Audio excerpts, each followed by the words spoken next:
আমার পরিবারের সবাইকে স্বাগত। আর আমার এই রেসিপিগুলো তোমাদের যদি ভালো লাগে তাহলে সাবস্ক্রাইব করে পাশে থেকো, আর বেল বাটনটা কিন্তু প্রেস করতে ভুলো না। যখনই আমি কোনো ভিডিও আপলোড করব তখনই তোমাদের কাছে নোটিফিকেশানটা চলে যাবে। আচ্ছা, আমি আজকে রান্না করছি উচ্ছে বা করলা দিয়ে। এই উচ্ছে বা করলা অনেকে ভাজা বা সর্ষে দিয়ে খাও, কিন্তু এইভাবে যদি পুর ভরা উচ্ছেটা এরকমভাবে রান্না করে খাও না, আমি বলবো তোমাদের সত্যি খুবই ভালো লাগবে। আর বেশি তিতেও লাগবে না, আর খেতে খুবই টেস্টি লাগবে। একদম নতুনত্ব একটা রেসিপি। আচ্ছা, পুরের জন্য আমি কুমড়ো গ্রেট করে রেখেছিলাম। ওই কুমড়োটাকে সর্ষের তেলে দিয়ে দিয়েছি, কালো জিরে ফোড়ন দিয়ে কুমড়োটা দিয়ে দিয়েছি। দিয়ে একে একে নুন, হলুদ আর একটু সামান্য চিনি দিয়েছি, আর কাঁচা লঙ্কা দিয়েছি কুচিয়ে। তোমরা পেস্ট করেও দিতে পারো, আমি কুচিয়ে দিয়েছি। এবার ঝালটা না একটু বেশি দেওয়ার চেষ্টা করবে, পুরের মধ্যে যাতে ঝালটা একটু বেশি থাকে, তাহলে টক ঝাল মিষ্টি বা তিতো একসাথে কম্বিনেশানটা না অন্য রকম লাগবে।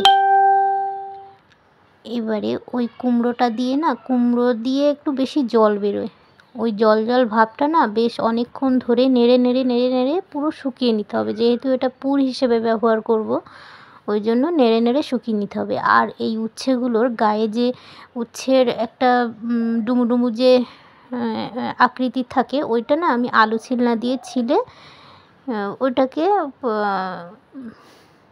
আমি ছিলে নিয়েছি।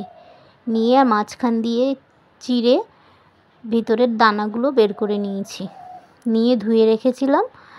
এবারে ওর মধ্যে ওই পুরগুলো দিয়ে আর সুতো দিয়ে আটকে দিচ্ছি। দেখো, আমি কিন্তু সবগুলো সুতো দিয়ে আটকাইনি, যেইগুলো মুখগুলো একটু বেশি আলগা হয়ে গেছে সেইগুলোর আমি পুর ভরে আর সুতো দিয়ে আটকে দিয়েছি, যেহেতু পুরটা না বেরিয়ে যায়।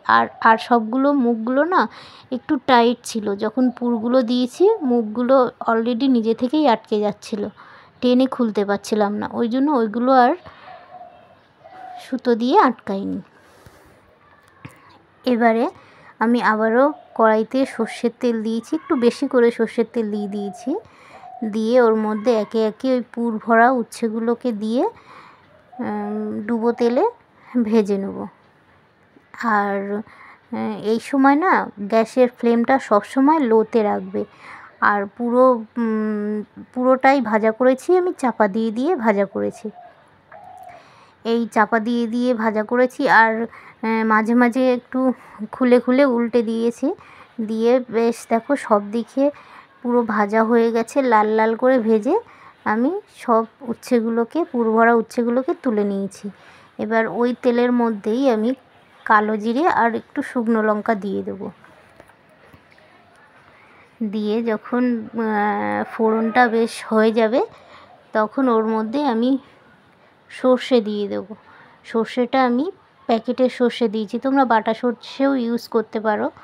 আমি ওই প্যাকেটের সর্ষেটার মধ্যে আমি একটু গরম জল দিয়ে আর একটু সামান্য নুন দিয়ে ভিজিয়ে রেখেছিলাম, আর তারপরে আবার ছাঁকনি দিয়েও ছেঁকে দিয়েছি, যাতে ওই প্যাকেটের সর্ষে হলেও না বেশ ওই ছিবড়াগুলো বা সর্ষের যে গায়ে ছালগুলো ওগুলো না বেশ কেমন লাগে, ভালো লাগে না, ওই জন্য আমি ছাঁকনি দিয়ে ছেঁকে দিয়েছি।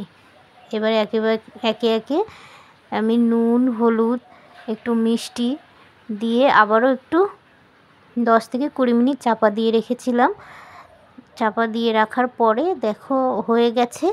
এবারে আমি গ্যাসের ফ্লেমটা নিভিয়ে কাঁচা সর্ষের তেল দিয়ে তারপরে আমি রেসিপিটা নামিয়ে নেব। এটা কিন্তু খুবই টেস্টি হয় খেতে, একবার ট্রাই করে দেখতে পারো তোমরা।